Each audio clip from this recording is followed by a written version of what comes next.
Hi. Hi, welcome. This is Life After Trauma with Dr. Jan, helping you to take a stand and put an end to all the drama. Just think of me as your second mama. Hi, I am Dr. Jan, and my channel is all about the trauma and the drama of domestic abuse. Domestic abuse is a dark and silent culture that too many suffer in silence. For 42 years, I endured physical violence, emotional abuse, verbal attacks, and gaslighting. And I never told a soul, not even my own family. I was married twice, and one husband was violent, the other was emotionally and verbally attacking, uh, and also the psychological mind game of gaslighting. I think the gaslighting was worse, even worse than the physical violence with husband number one. But in all those years, I never told a soul about what was going on in my life, not even my family.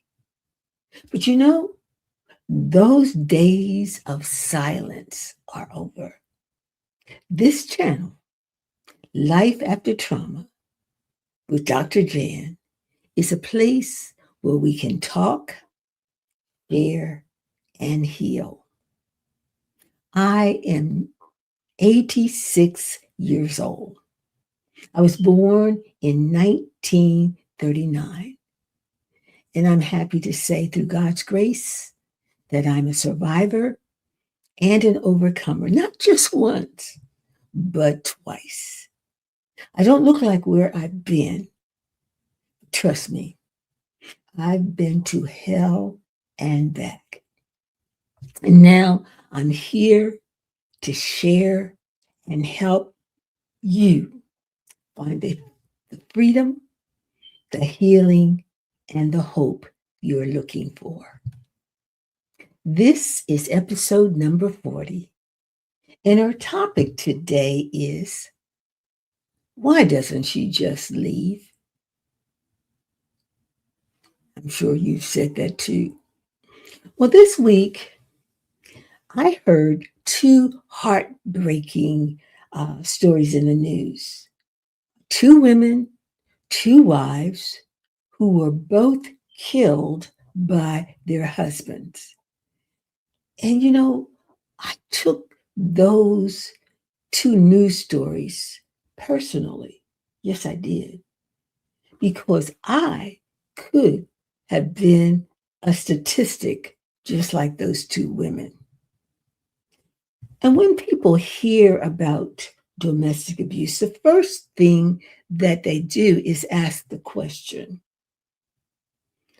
why didn't she just leave? Why did she stay? And that seems like a perfectly honest question. And you have probably asked that question yourself. For that woman living in domestic abuse, it is one of the most misunderstood and dangerous assumption that people can make. And unless you are a victim caught in domestic abuse, then you really don't realize that leaving the abuser is not that easy. Let me share with you something I lived through. And let me tell you, God saved my life, because it is only by the grace of God that I'm still here today. God saved me He saved my life, and yet I stayed in that situation of danger for years following that event. I know that sounds crazy, but there is a reason for this madness. Listen to my story. In college, in 1958, I met and married a man who had been in the 1954 Korean War. We will call him Vincent. That's not his real name, but just for the sake of our episode today, let's call him Vincent.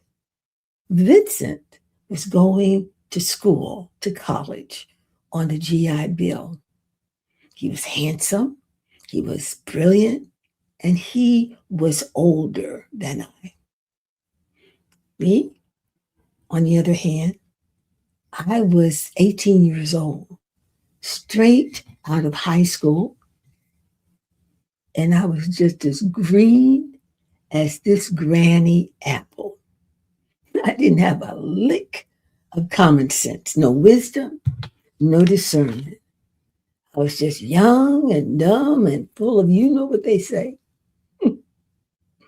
And like many of the soldiers who were coming home from the Korean War, my husband suffered from post-traumatic stress disorder, or as we call it, PTSD. At the time in the 50s and the 60s, we didn't understand what PTSD was about. And my husband would go into these violent moods and put my life in jeopardy. One moment he would be fine, and the very next moment he would become like a raving maniac. He would get violent and he would be completely out of control. Now, while he was in Korea, Vincent purchased a mother of pearl handled switchblade knife, and he brought it back with him when he returned to the States. It was one of Vincent's prized possessions. He kept that knife in his bureau drawer in our bedroom, and every now and then he would go to the bureau drawer, take it out, admire it, and put it back in. Now, I hated guns and knives, and I didn't like guns, but disliked knives even more than guns, and I feared them.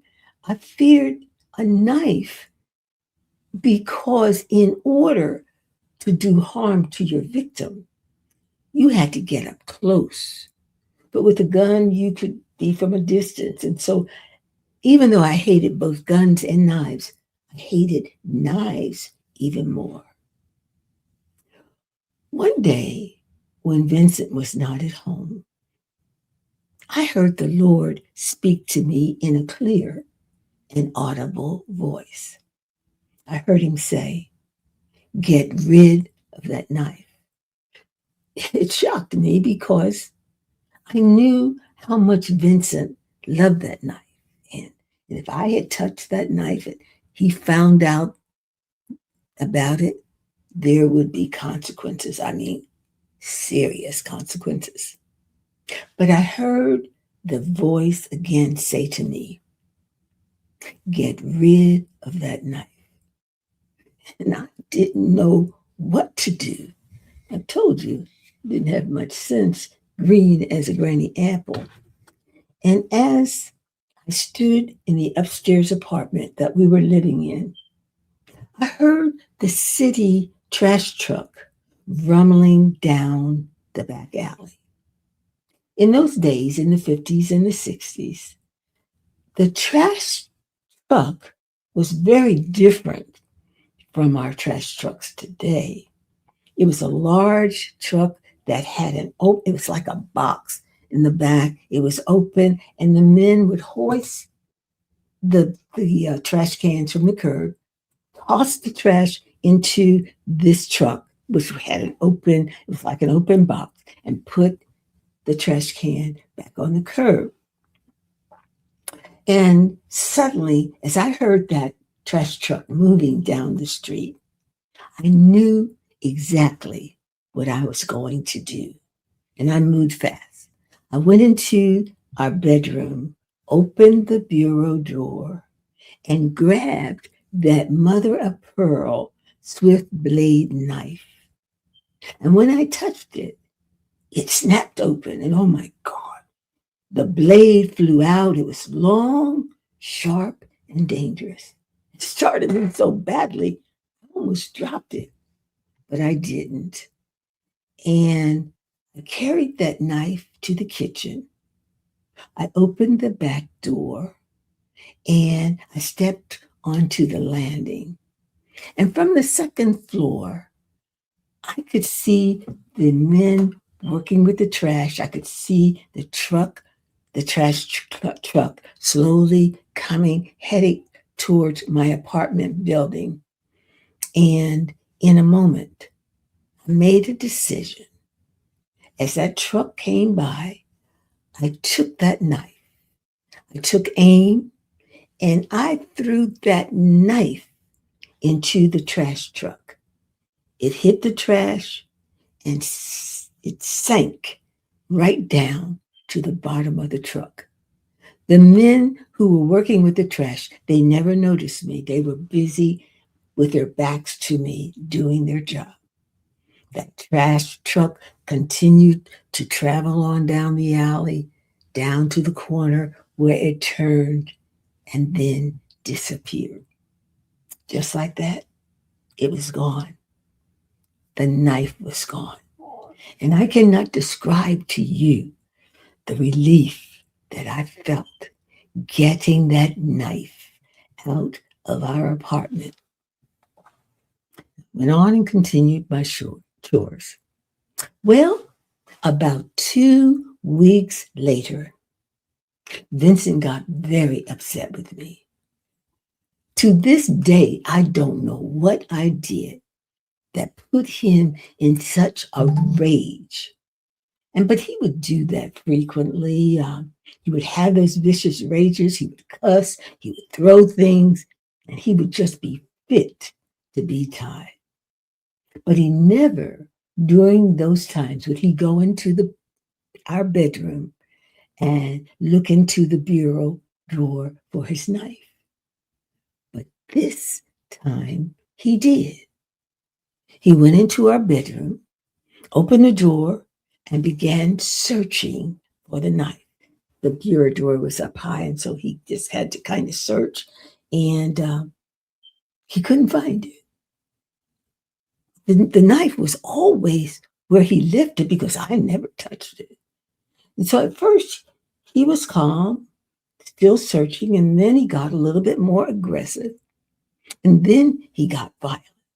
When he couldn't find that knife, he yanked the drawer out of the bureau, threw it down on the floor hard, and he got down searching for the knife. Of course, I knew the knife wasn't there. I'd thrown it away. But he searched and he searched for that knife, and it was not there. And Vincent was deeply troubled. He was puzzled. While he was down on that floor, he looked up at me as if to say to himself, that knife is not here. But I know that scary, dumb woman didn't have the nerve to get rid of my knife. Finally, when he couldn't find it, he picked up the drawer, put it back, went into the living room, turned on the TV, sat down on the couch, and began watching it. Here. Just as soon as that evil mood that had come over him, it was gone. And he was calm again, as if nothing had happened. Now, I knew that God had saved my life. I was so grateful that I praised him over and over again. But guess what? I didn't leave Vincent. No, I stayed in that marriage to him for many years after that incident, almost 20 years to be exact. Now, the question is, why? Why did I stay? And when I think about what happened to those two wives that had been killed by their husbands last week, I realized just how blessed I was, because I could have been a statistic just like the two of them. So, why did I stay? Why didn't I just leave? Well, today I want to answer that question. The question that puzzles so many of you who are on the outside looking on the inside of domestic abuse. Most people will tell you, just leave, just get out. But what most people don't understand is this: leaving the abuser is the most dangerous time of a victim's life that's in domestic abuse. This is when most murders of the domestic victim happens. It is when the victim makes up her mind, makes that decision that she is going to leave. So, knowing that, I want you to let me give you 5 reasons why most victims stay and what happens when she decides to leave the abuser. Reason number 1: loss of control triggers danger. Now, I think you know it, but if you don't, let me just tell you that domestic abuse is all about power and control. Power and control. And when you leave, when the victim leaves, the abuser feels like they're losing control over you. And when they feel like they are losing control, they may try to regain it back by any means necessary. A simple line to remember is this: when control is threatened, danger increases. Reason number 2: why leaving is the most dangerous time in domestic abuse, because escalation happens quickly. Many victims will say, well, he's never gone that far before, and that is probably true. But when you leave, the behavior, that violent behavior, can escalate fast. Anger becomes rage, words become threats, and those threats can become violent. Simple line to remember is, just because they never did it before doesn't mean that they won't do it now, because it's about power and control. Reason number 3 why leaving is the most dangerous time in domestic abuse is because some abusers may have the mentality and think, if I can't have her, if I can't have you, nobody will. Now, this is when situations can turn deadly. The simple line to remember is this: rejection can trigger revenge. Reason number 4, while leaving in a domestic abuse situation is so dangerous, is that you break the pattern when you leave. Now, you may have stayed before, like I did. You may have tolerated before. You may have survived before. But leaving means I'm not coming back. And that breaks the cycle. Simple line to remember is, when the cycle breaks, the abuser reacts. And reason number 5, why leaving is the most dangerous time in domestic abuse is because leaving requires a strategy, not just emotion. Leaving is just not walking out the door. It requires planning. It requires timing, support, and safety measures. Simple line to remember: leaving without a plan can increase your risk of danger. Now, leaving is not wrong. Leaving is necessary, but leaving must be done wisely and not suddenly and not alone. Proverbs chapter 4, verse 7 says, wisdom is the principal thing, and in all of your wisdom, in all of your getting, get wisdom. Teaching line: God just doesn't tell you to leave. He's going to give you wisdom on how to leave safely. Yes, people will tell victims of domestic abuse to just leave. Go. Get away from the trauma and drama of domestic abuse. And that's understandable. People mean well. But if you are a victim, you need to know that leaving isn't the end of the danger. No.